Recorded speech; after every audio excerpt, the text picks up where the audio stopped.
Cette branche ne donnera que des mandarines. Et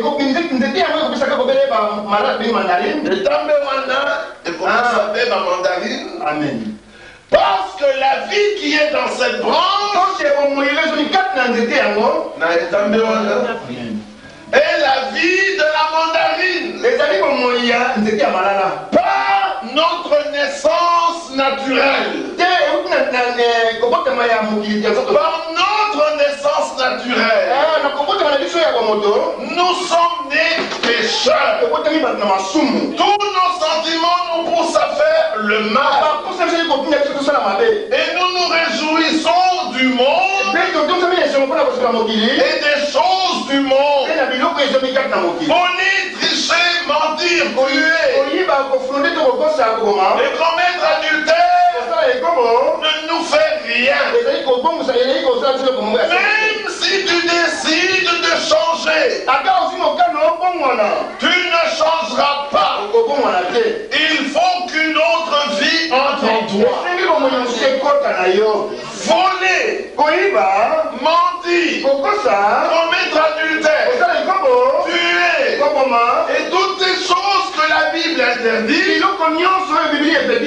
est le fruit de la vie que tu as eue en naissance.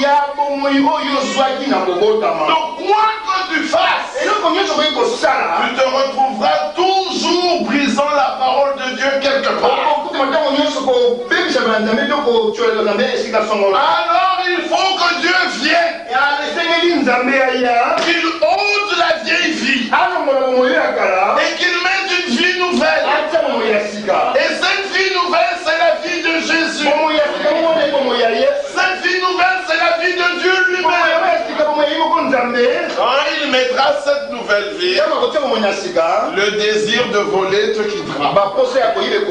Le désir de faire toutes ces choses te quittera. Ceci est très important. Avant que nous allions un peu plus loin, je vais vous donner un exemple de 5 personnes. Toutes les 5 sont des personnes qui disent nous prions. Toutes les 5 prient, chantent, vont écouter la parole. Maintenant, tu lui marches sur les pieds, tu craches sur son visage, tu le gifles avant que tu aies terminé. Il t'a déjà donné un coup de tête et tu es par terre. Cet homme est encore un homme animal tout entier. Donc lui, il peut chanter, mais c'est un homme animal. Il peut même parler en langue. C'est un homme animal. Il va vous dire qu'il prie, mais sa vie n'est pas changée. Mais il y a celui qui est à côté de lui. On lui marche sur les pieds, on crache sur le visage, on le gifle, il ne te tape pas.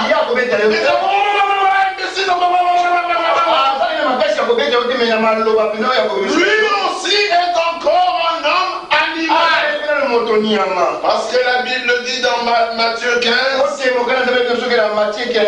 de l'abondance du cœur que la bouche parle. Si dans son cœur il y avait l'amour, il aurait parlé l'amour. Mais comme dans son cœur il y avait l'insulte et la colère, il a sorti l'insulte et la colère. Mais voilà un troisième homme même. Lui, on le marche sur les pieds, on le gifle, on l'insulte, il se contrôle.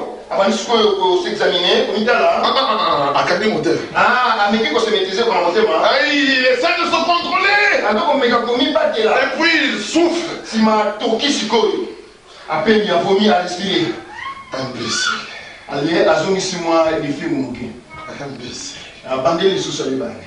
Cet homme-là, il n'est pas né de nouveau. Mais il a appris que la Bible dit n'insultez pas. Alors il essaie de ne pas insulter. Mais la pression intérieure est trop forte. La pression est tellement forte que finalement, est-ce que vous comprenez? Mais il y en a un autre. Tu lui fais la même chose. Tu gifles. Il te regarde, il sourit, il dit si je n'étais pas converti, toi tu serais aujourd'hui à l'hôpital. Vous voyez que cet homme, il a commencé à faire une expérience avec Dieu. Il a commencé à faire une expérience.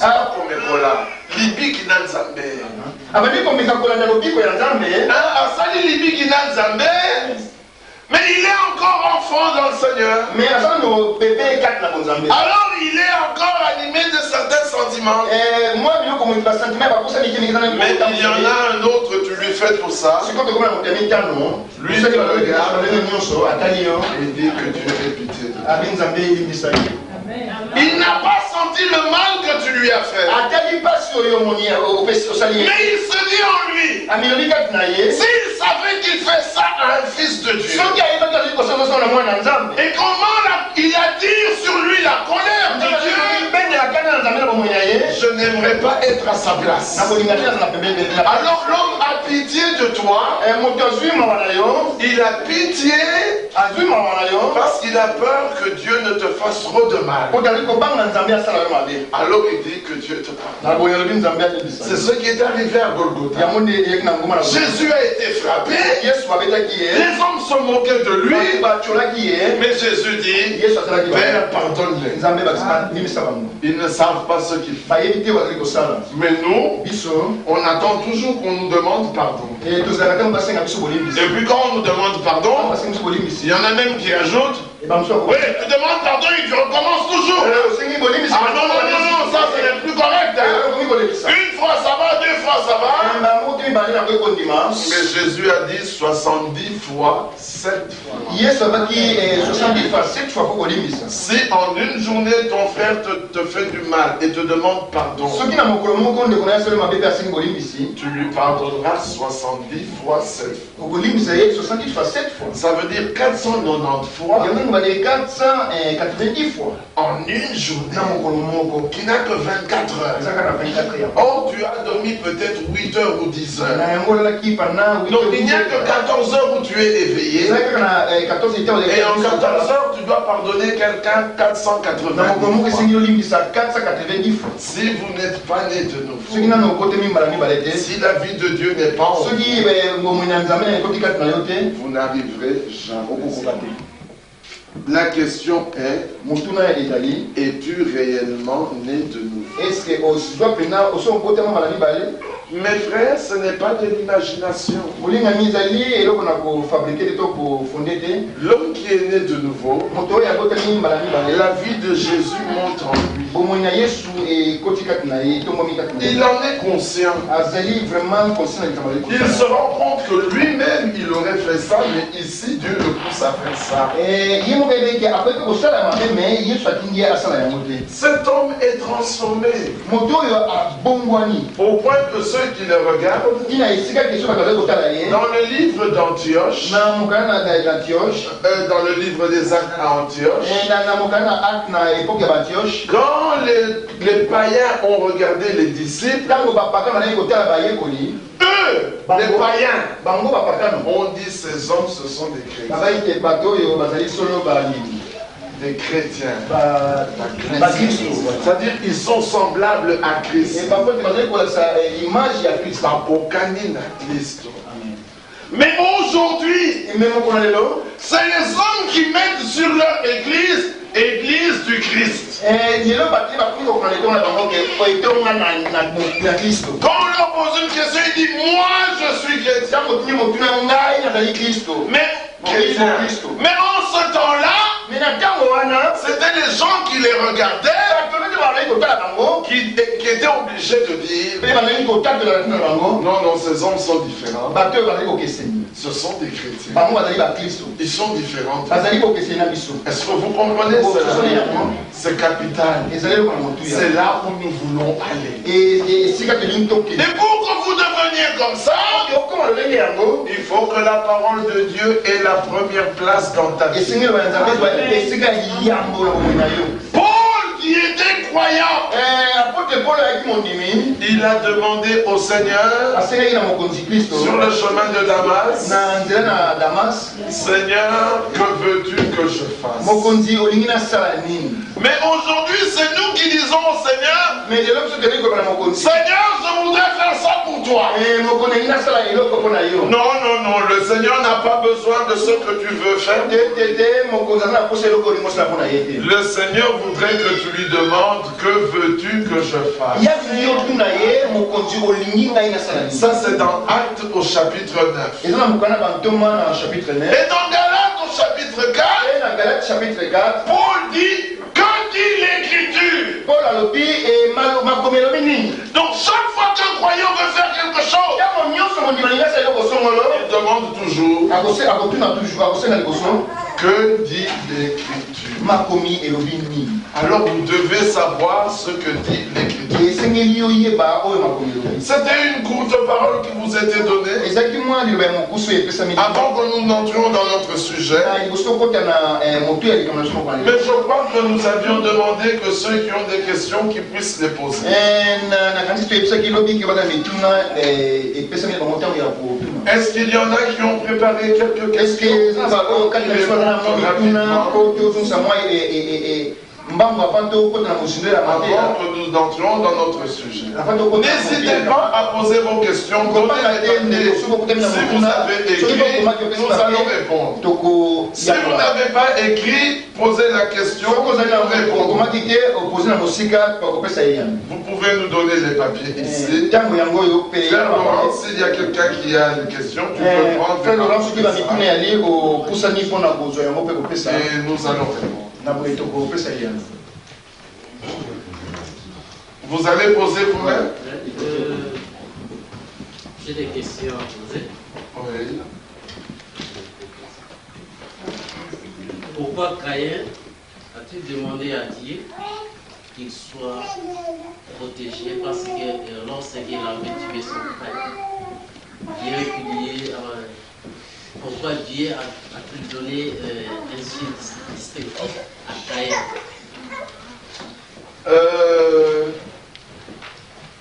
Cette question est en rapport avec le salut direct, n'est pas en rapport avec nous. Cependant, elle a une importance. Les premiers hommes étaient placés sous la protection divine. Lorsque l'homme a péché, dans Genèse 3, le Seigneur chassa l'homme du jardin d'Éden. Et lorsque Caïn tua son frère, la Bible dit ceci. Nous lisons à partir du verset 10. Lisons verset 9. Commençons 8. Cependant, du chapitre 4. Cependant, Caïn adressa la parole à son frère Abel. Mais comme ils étaient dans les champs, Caïn se jeta sur son frère Abel. L'Éternel dit à Caïn, où est ton frère Abel? Il répondit, je ne sais pas. Suis-je le gardien de mon frère? Et Dieu dit, qu'as-tu fait? La voix du sang de ton frère crie de la terre jusqu'à moi. Tout homme qui est tué, son sang crie vengeance. Est-ce que vous avez entendu ça? Et le sang d'Abel criait à Dieu pour qu'il soit vengé. Alors le Seigneur Seigneur dit à Caïn, maintenant tu seras maudit de la terre. Qui a ouvert sa bouche pour recevoir de ta main le sang de ton frère. Verset 13. Caïn dit à l'Éternel, mon châtiment est trop grand pour être supporté. Voici tu me chasses aujourd'hui de cette terre. Je serai caché loin de ta face. Écoutez attentivement. Je serai loin de ta face. En étant loin de la face de Dieu, Dieu ne peut plus te protéger. Alors je serai errant et vagabond. Alors quiconque me trouvera me tuera. Vous avez compris? Parce qu'il était maudit. Alors Dieu lui dit, si quelqu'un tuait Caïn, Caïn sera vengé 7 fois. 7 fois.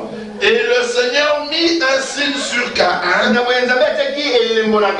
pour que quiconque le trouverait ne le tue point. Mais dans le Nouveau Testament, le Seigneur met un signe sur ce fils.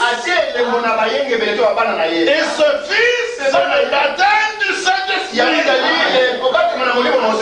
Tandis que le signe que Caïn avait était un signe qui montrait qu'il était maudit et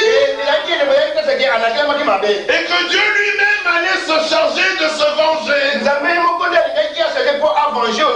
C'est pour ça qu'au temps de la fin, dans les temps dans lesquels nous vivons, bientôt, il est dit dans Apocalypse au chapitre 13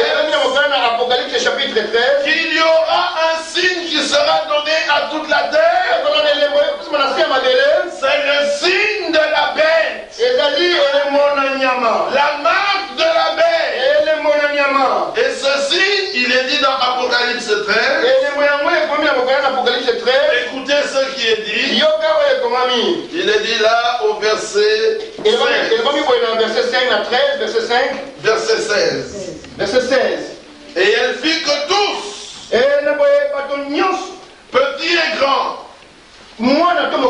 riches et pauvres, libres et esclaves,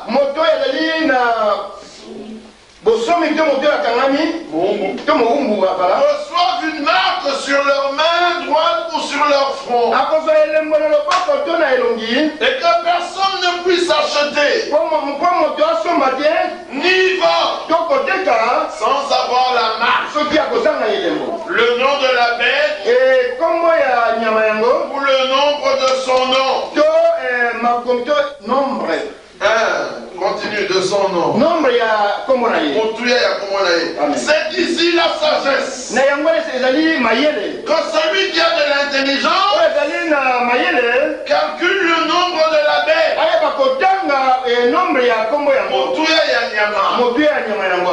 Car c'est un nombre d'hommes.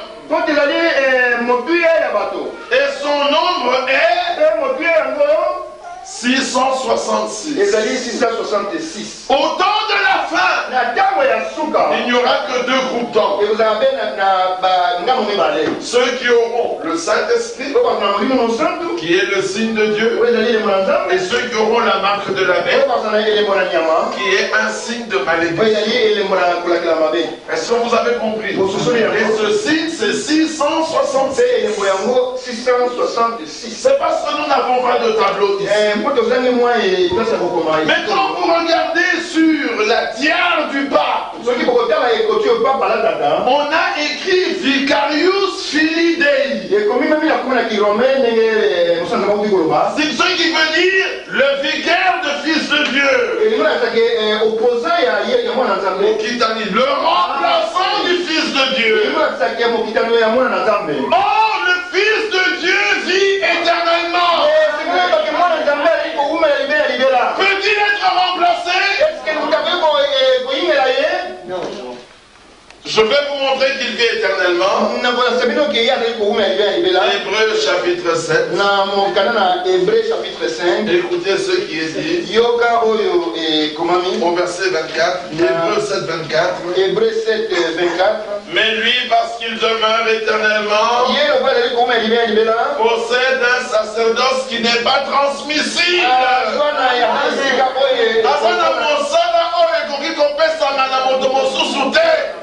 Amen. Mais cet homme se fait appeler le remplaçant du Fils de Dieu. Or, le Fils de Dieu a un travail qu'il ne peut donner à personne d'autre. Et quand vous prenez Vicarius Filii Dei, qui est en latin, quand vous calculez, ça fait 666. Autant que Caïn avait reçu un signe sur lui. De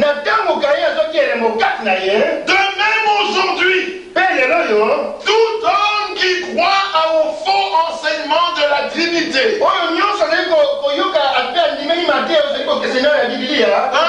la Trinité, et qui croient en cela, et qui se font baptiser en ce nom, et qui marchent dans cette doctrine, recevront la marque de la bête. C'est une question qui m'avait été posée. Un frère m'a demandé, explique-moi la Trinité. Alors je lui ai répondu, c'est comme si tu me demandais, explique-moi la sorcellerie. Non, n'a expliqué. Mais Nazan Dokite, comment on a limbolé la Yokindoki? Je ne peux démontrer que ce que Dieu dit.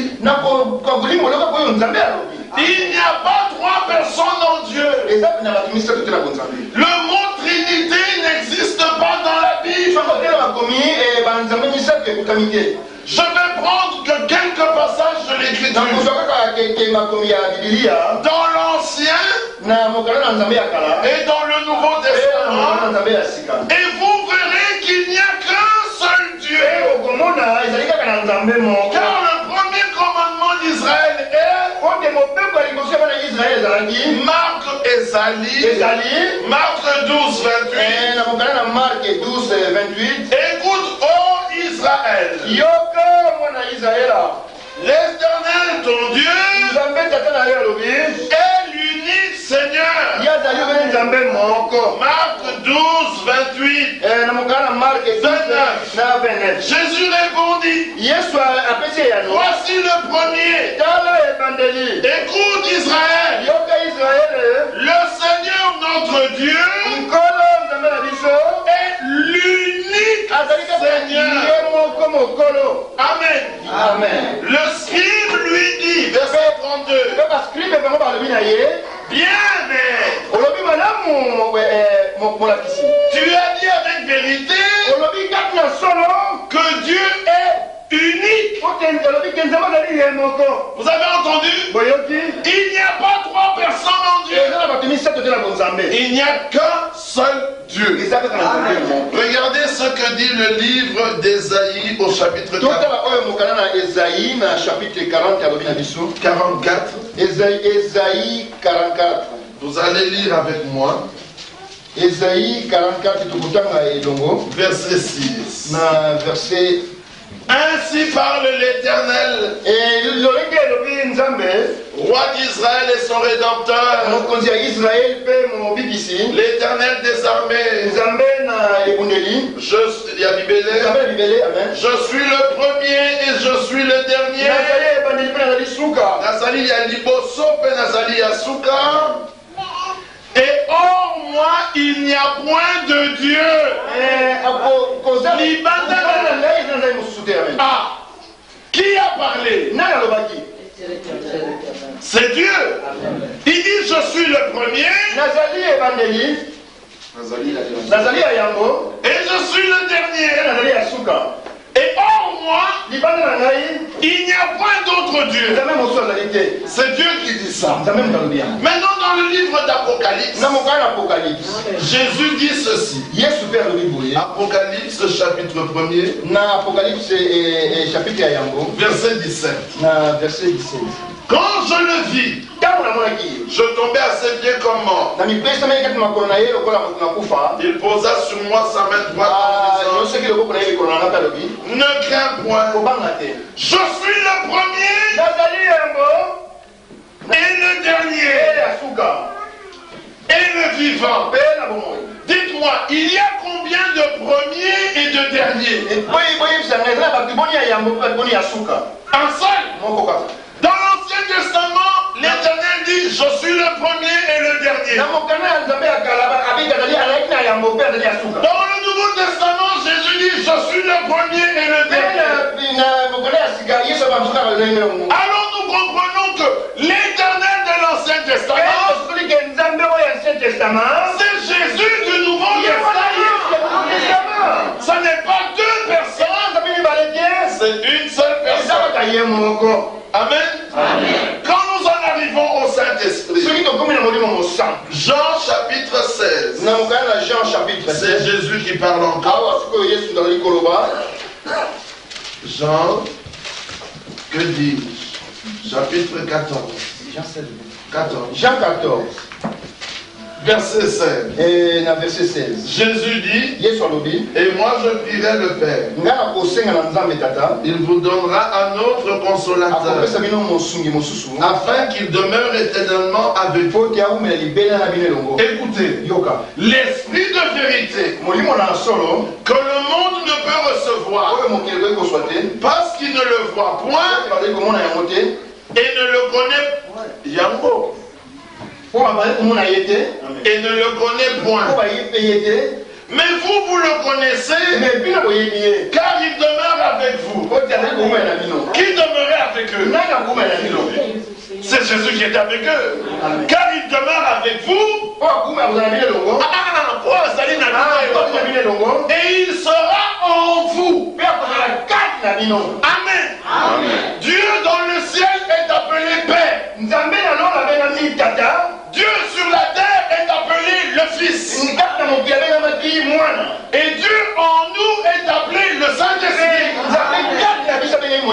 Ce n'est pas trois personnes en Dieu, c'est une seule personne. Avez-vous compris ça?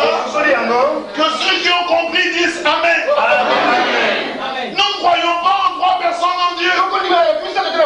Je peux prendre toute la Bible pour vous démontrer que trois personnes en Dieu, ça n'existe pas. C'est une doctrine mensongère. Pour qu'il y ait un fils, il faut qu'il naisse. Et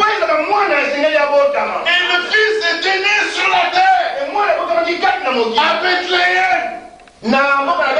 Le fils n'est pas né au ciel. Au ciel, il n'y en a qu'un, qui est Dieu. Alors un homme me posa la question, mes frères, on a vu Jésus dans l'eau, et on a entendu une voix qui parlait au ciel. Celui-ci est mon fils bien-aimé, en qui j'ai mis toute mon affection. Il me dit, alors tu vois qu'il y avait le fils sur la terre, le père au ciel, ça fait deux. Je dis, mais non, ça ne fait pas deux. Vous savez, lisons dans Néhémie. Néhémie chapitre 9. Néhémie, c'est après les chroniques. Néhémie chapitre 9. Chapitre 9. Néhémie 9. Écoutez ce que dit le verset 13. Écoutez attentivement s'il vous plaît. Tu descendis sur la montagne. Où était descendu Dieu? S'il vous plaît, répondez. Ah. Et il ajoute, tu leur parlais du haut des cieux. Mais d'où parlait-il? Mais où était-il? Donc Dieu peut être en même temps sur la montagne. Et quand il parle, sa voix sort du haut des cieux. Est-ce qu'il y a un mystère à cela? Croyez-vous que Dieu est au milieu de nous? Mais croyez-vous qu'il est encore au ciel? Mais s'il était parmi nous et qu'il ne pouvait pas être au ciel, donc le ciel est resté vide. Dieu est omniscient. Dieu peut être en même temps sur la terre et en même temps parler du haut des cieux. Amen. Quand il était apparu à Moïse dans le buisson ardent, qui était dans le ciel? Répondez s'il vous plaît. Dieu était resté au ciel. Pourtant il était où? Dans le buisson. Alors il n'est pas étonnant que Jésus leur dise dans Jean au chapitre 3, lisez avec moi,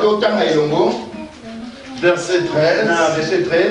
Personne n'est monté au ciel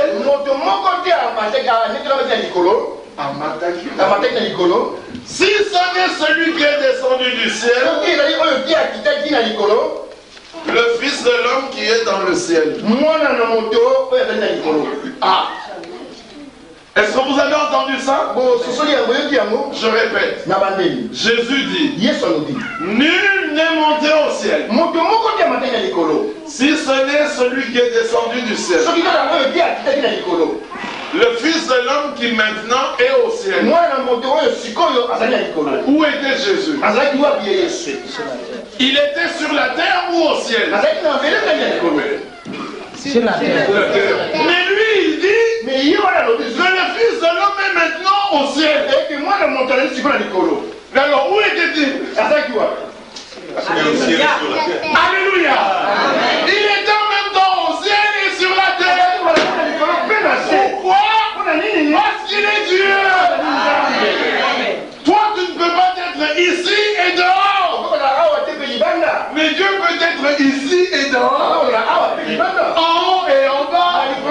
Alléluia. Parce qu'il est Dieu. Ça ne fait pas trois personnes. Ça ne fait qu'une seule personne. Maintenant que vous me regardez, vous dites le pasteur. Mais ma femme m'appellera mon mari. Et mon fils m'appellera mon père. Est-ce que c'est trois personnes? C'est une seule personne. Quel est son nom? C'est Jésus. Amen. Amen. Alors Dieu au ciel, c'est le Père. Dieu au milieu de nous, c'est le Fils. Bien parlé. Et Dieu en nous, c'est le Saint-Esprit. Ah, c'est trois personnes. Non, c'est trois fonctions. Misala Misato, de la même personne. Mais quel est son nom? Le Seigneur Jésus-Christ. Amen. C'est pour ça que quand Thomas a vu Jésus,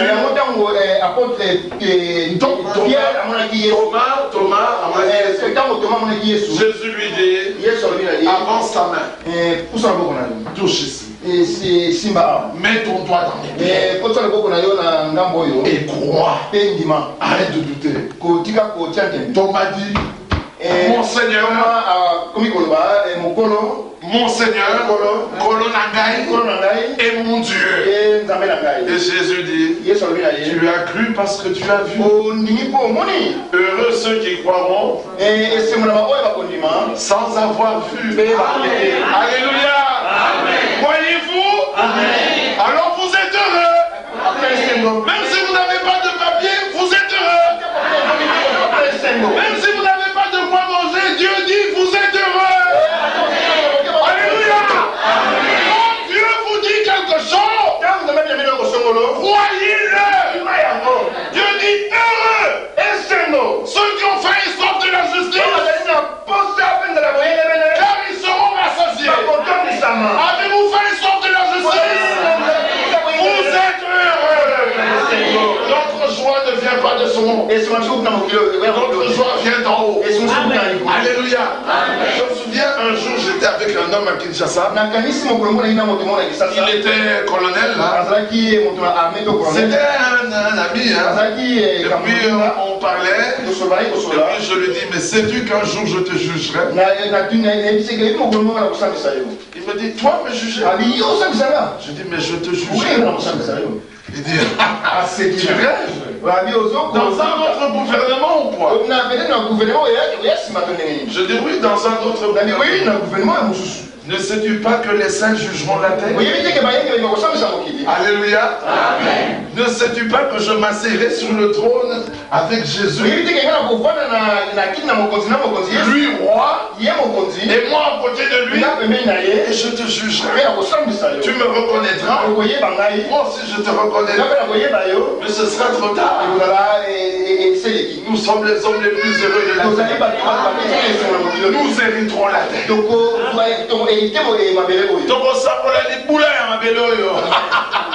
La terre est notre héritage.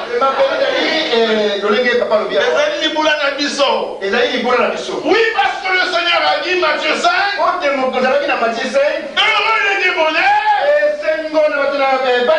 car ils hériteront la terre. Est-ce que vous avez compris?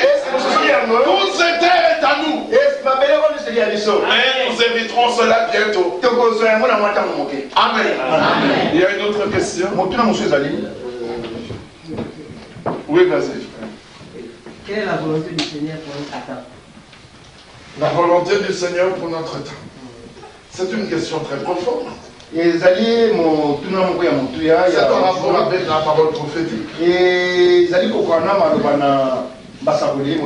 Peut-être que nous allons garder ça pour la fin.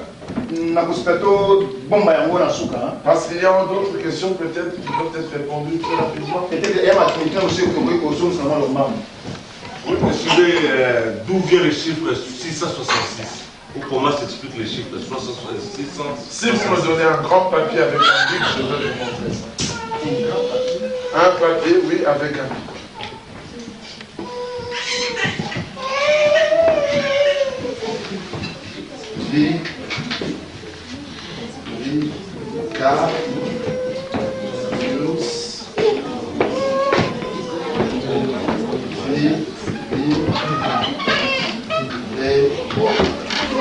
Voilà le nom Vicarius Filii. Vous avez tous fait le latin. On a tous fait des études secondaires. Ça, en chiffre romain, 5. Ça veut dire 1. Ça veut dire 100. Ça ne veut rien dire. Ça ne veut rien dire. Ça veut dire 1. Ça, qui est le U, ça veut dire 5. Ça ne veut rien dire. Ça ne veut rien dire. Ça veut dire 1. Ça veut dire 50. Ça veut dire 1. Ça veut dire 1. Ça veut dire 500. Ça ne veut rien dire. Et ça veut dire 1. Maintenant, si vous faites la somme, 500 plus 100, ça fait combien? 600 plus 50, ça fait combien? Plus 5. Plus 5. 660. Plus 1. 161. Plus 1. 62. Plus 1. 63. Plus 1. 64. Plus 1. 65. Plus 1. 66. C'est ça le chiffre de la bête, 666. Et c'est ce que le pape porte sur sa tiare. C'est le plus grand serviteur du diable sur la terre. Il est parvenu à induire le monde entier dans l'erreur. Et le pays dans lequel vous vivez, l'Allemagne, ça fait partie de l'Empire romain. Même aujourd'hui, ça fait partie de l'Empire romain. Et le chef de cet empire, c'est le pape. Vous étiez ici en 1989. Quand le mur de Berlin est tombé, le pape n'a pas remercié directement Gorbatchev. Je veux dire Helmut Kohl. La première personne qu'il a remercié, c'était le pape de Rome. Il dit, je remercie le pape pour tous les efforts qu'il a fait pour que le mur de Berlin tombe. Ensuite, il a remercié Gorbatchev. Et puis, il a remercié Bush. Est-ce que vous comprenez cela? 666, c'est la marque de la bête. Et tous ceux qui entrent dans l'œcuménisme,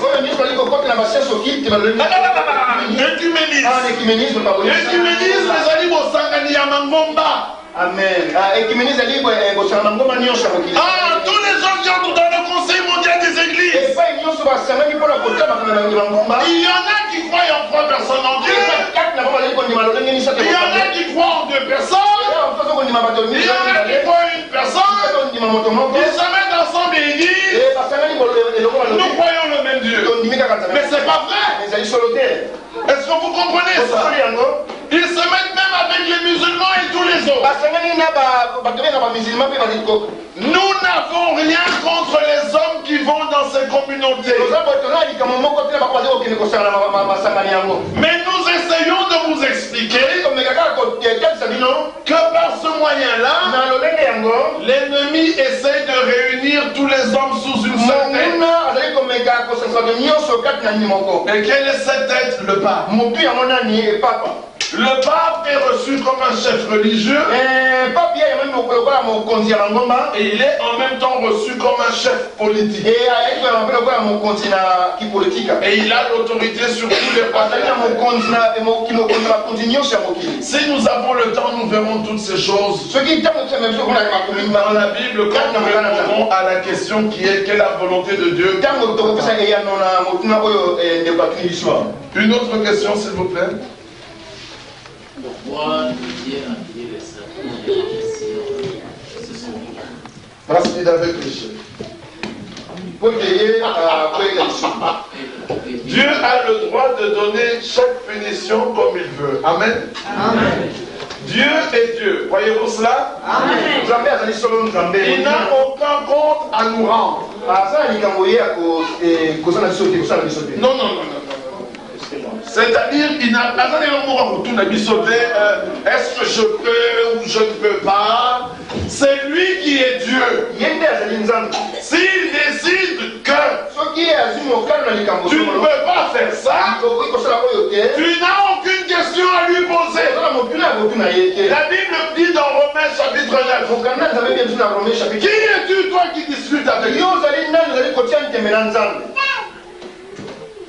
Il a demandé à Job, questionne-moi et je te répondrai. Job a dit, je n'oserai pas. Maintenant il dit à Job, maintenant moi je vais te questionner. Et toi tu vas me répondre. Si toi tu veux questionner Dieu, attention, un jour Dieu va te questionner.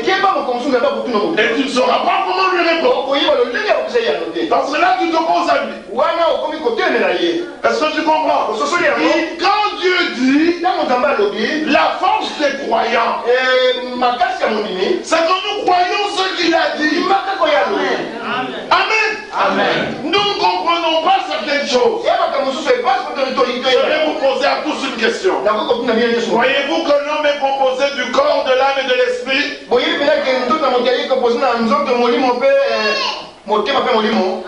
Vous croyez cela?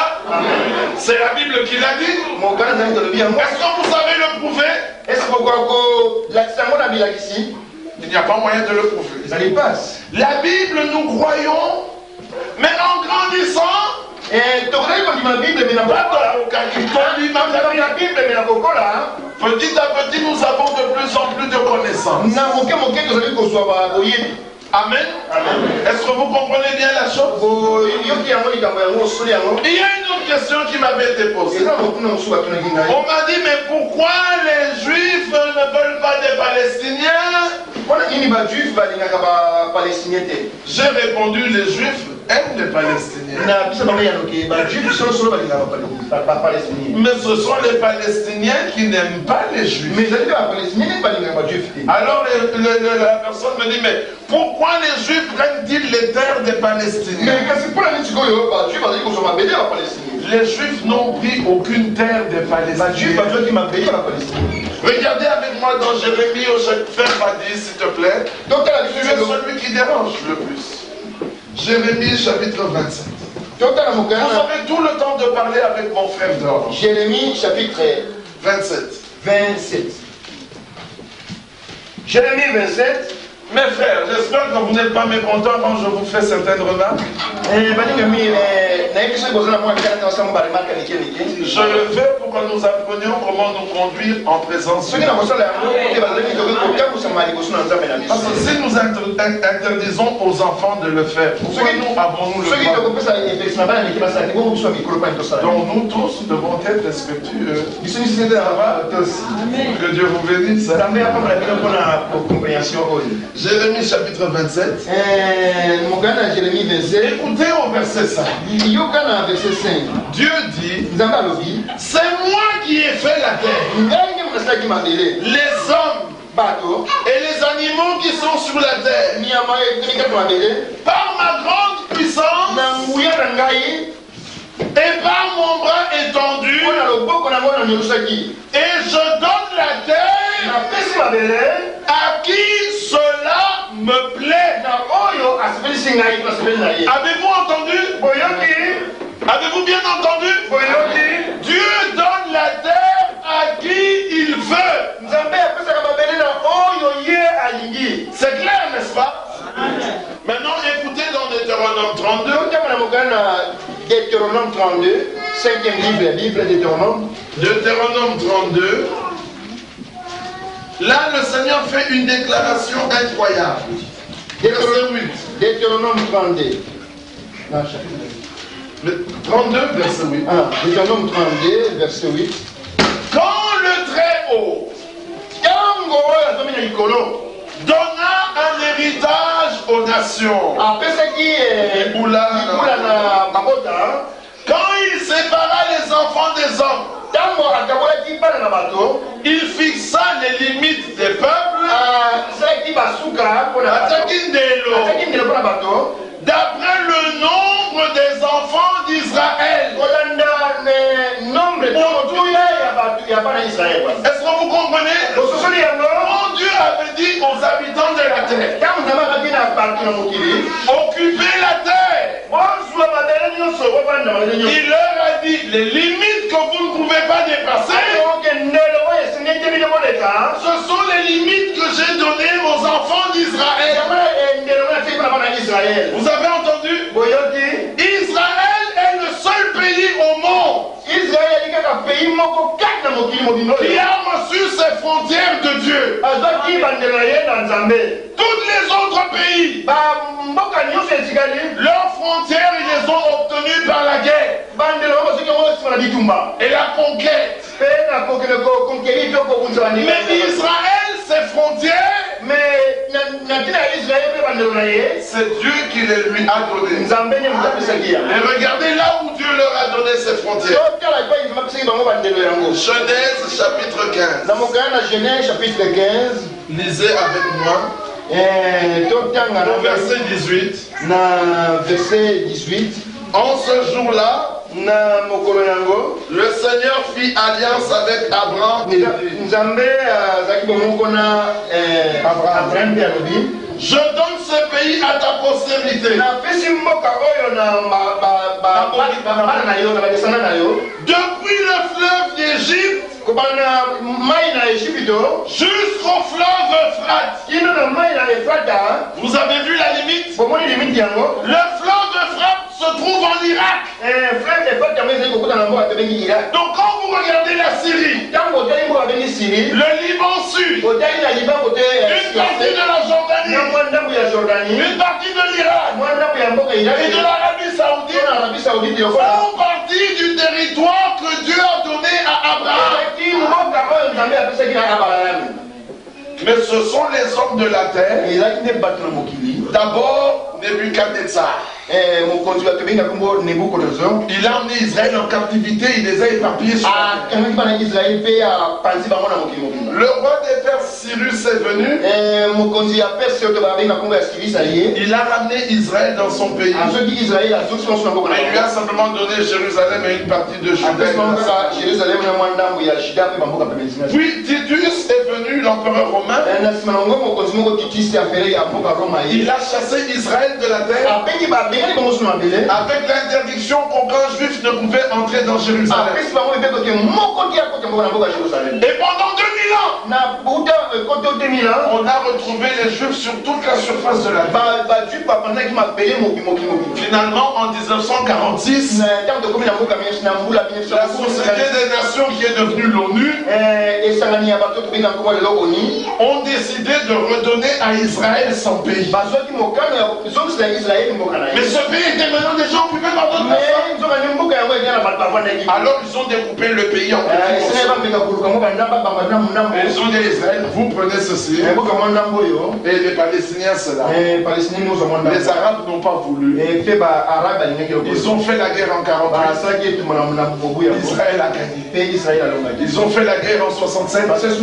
Israël a gagné. À chaque guerre, Israël reprenait ses terres. Ils ont fait la guerre en 73. Israël a encore gagné. Maintenant, Israël ne dit pas que les Palestiniens ne peuvent pas être là. Ils disent qu'ils peuvent y être, mais qu'ils respectent les lois d'Israël. Parce que cette terre, c'est la terre que Dieu a donnée à Abraham. Mais sachez une chose, que dans la prophétie biblique,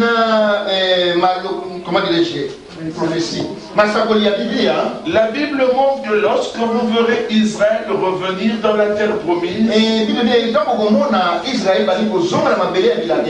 sachez que le retour du Seigneur est là. Est-ce que vous avez compris? Le retour d'Israël dans la terre promise, d'Israël dans la terre promise, est pour nous un signe que Jésus vient bientôt. Il nous a donné de multiples signes. Dans Matthieu 24, dans Luc 21, dans 1 Thessaloniciens 5, dans Deutéronome 30, dans Jérémie 31, il a dit, dites aux îles et aux nations. Il dit, dites Boloba aux nations, celui qui a dispersé Israël le rassemblera comme un berger rassemble son troupeau. Et il les protégera. Et regardez de bien qu'étant les plus faibles, mais ils sont quand même les plus forts dans toute la guerre. Qui combat pour eux? Le Dieu d'Israël. Le Dieu d'Israël les a fait sortir d'Égypte. Et le même Dieu qui les a ramenés dans la terre d'Israël. Et il a dit, Israël rebâtira le temple. Est-ce que vous comprenez cela? Nous croyons le ainsi dit le Seigneur. Voilà la différence avec les gens qui passent leur temps à crier du matin au soir. Nous regardons aux prophéties bibliques. C'est comme des panneaux de signalisation sur la route qui nous montrent où nous sommes arrivés. Le Seigneur a dit, lorsque vous verrez Israël revenir, sachez que votre délivrance approche. Les gens sont étonnés. Juste avant Netanyahou, il y a eu un homme qui s'appelait Rabin. Il y avait un homme qui s'appelait Rabin. Il y avait un homme qui s'appelait Shimon Peres. Shimon Peres venait de la Pologne. Son nom voulait dire, son nom c'est Persky. Mais il a changé son nom et il a dit je m'appelle Shimon Peres. Et Peres veut dire diviser.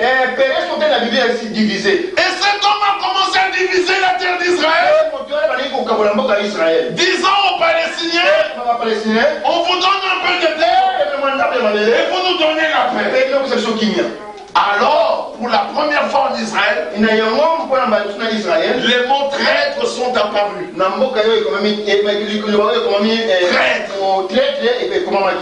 la Bible, dans Daniel chapitre 11 au verset 2, il est dit, il séduira les traîtres de l'alliance. De l'alliance, vous comprenez? Et quand cela est arrivé, on a abattu Rabin, Netanyahou est apparu, son nom veut dire le don du Seigneur. Et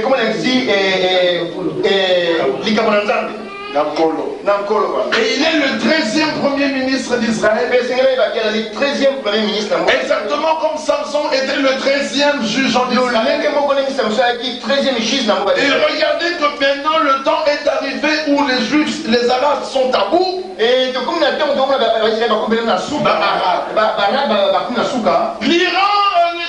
fait une bombe nucléaire. L'Inde. Et le Pakistan fait une bombe. Et il appelle sa bombe la bombe islamique. Pas la bombe pakistanaise, mais la bombe islamique. Le monde entier attaque l'Irak. L'Irak tire sur Israël. Vous ne vous demandez pas comment chaque fois que les Arabes sont attaqués, eux ils tirent sur Israël.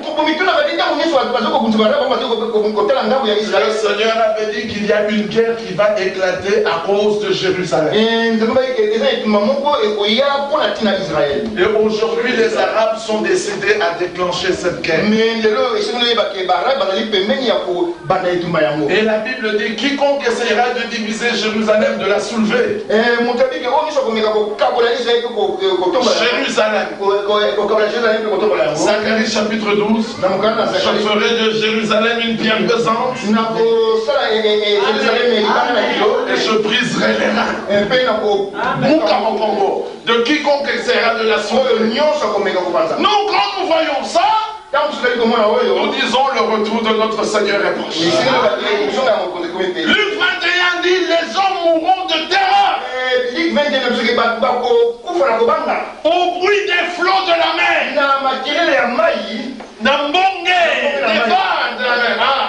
au point qu'aujourd'hui en Europe, vous l'avez déjà suivi, il y a des gens qui meurent de crise cardiaque simplement en voyant comment l'eau monte. Amen. Et la Bible dit qu'il y aura des signes dans le soleil. Aujourd'hui, quand ils regardent le soleil, ils voient des taches dans le soleil. Et le Seigneur dit, je produirai des tremblements de terre et de la famine. Aujourd'hui, de quoi s'agit-il? Il s'agit de revenir à Dieu, de revenir à la Bible, au fondement original, à l'enseignement tel que Paul l'avait prêché. Amen. Amen. Nous n'avons pas d'autre enseignement. Nous vous prêchons que Dieu a été manifesté en chair. Son nom c'est Jésus. Il est mort pour vos péchés. Et il vous demande de vous repentir.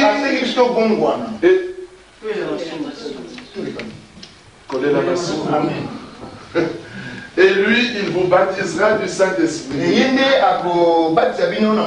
C'est lui qui vous transformera. Amen. Vous ne pouvez pas vous transformer. Je vais vous montrer que vous ne pouvez pas vous transformer. Nous sommes dans le livre de Jérémie. Jérémie au chapitre 20. Jérémie chapitre 22, je crois. Jérémie 22. Qu'est-ce que je retrouve? Permettez que je retrouve le passage, je vous le donne tout de suite.